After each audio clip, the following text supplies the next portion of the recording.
How much worse can it get than murder? I mean, that's the ultimate crime in our community. New details are rising about the man allegedly behind the deaths of 3 of his family members. Around 8:30 on Thursday morning, the Travis County Sheriff's Office responding to a Pflugerville home after a call for a welfare check. Inside were 3 bodies, Armand Dahan, Jamie Dahan, and their 31-year-old son, Noah. All 3 died from gunshot wounds. Also inside the home, a 9mm Glock handgun with an empty magazine and shells littered near the bodies, but no signs of forced entry. Hours later, in a North Auston McDonald's, law enforcement located 27-year-old Joshua Dahan, who was reportedly living with his family in their Pflugerville home. Court records say he appeared to have possible blood on his shoes and abrasions to his knuckles and knees.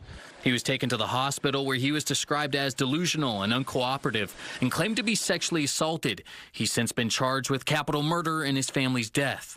But it wasn't the first time that deputies had encountered Joshua that day. Over an hour before his parents and brother were discovered, the Travis County Sheriff's Office encountered him in the Westlake Hills area. He was described as having a mental breakdown and told deputies that his parents took care of him and were hurting him. He was escorted back to his car, a white Nissan, and then left the area. This is one more example of the tragedy of soft on crime policies. But Dahan's capital murder charge wasn't his first criminal offense. In March of 2024, records show he was found unconscious behind the wheel of a car in Pflugerville. Officers found marijuana, and in his passenger seat was a handgun.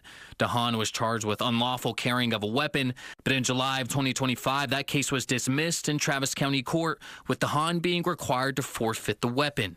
I mean, we obviously thought he was doing something wrong because we made him give up a gun as a part of the dismissal. For bail law attorney Ken Good, he sees the Travis County justice system as the issue, one he describes as soft on crime. He points to another charge against Dahan that was also dropped, but this time it was a felony. In July of 2024, Dahan was arrested in possession of methamphetamine, but over 6 months later, the Travis County District Attorney's Office rejected his possession case and no charges were filed. We had an opportunity to try to turn this person around, on those charges, and we didn't. Instead, we dismissed those charges. Without charges holding up in court, Good warns that it could always lead to more criminal offenses down the road. The criminal justice system in the soft on crime areas touch somebody, and there's no accountability. I mean, a lot of times criminals see that as a green light to commit more crime.